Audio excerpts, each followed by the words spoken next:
Bonjour et bienvenue dans cette courte vidéo de prévention relative aux conséquences des infiltrations d'eau au travers les joints d'étanchéité au pourtour des receveurs de douche et de baignoire.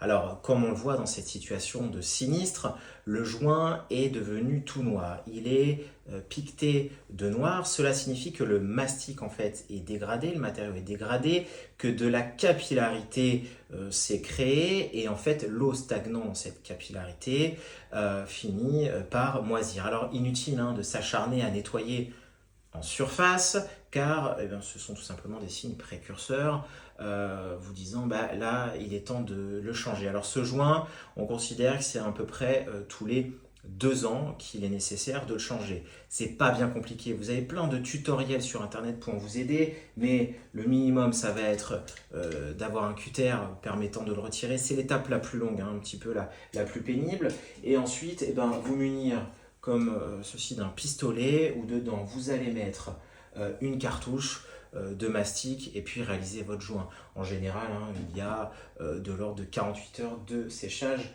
pour que le résultat soit définitif. Alors vous le voyez, c'est pas anodin, un joint qui est mal entretenu aura de réelles conséquences sur la dégradation de vos supports.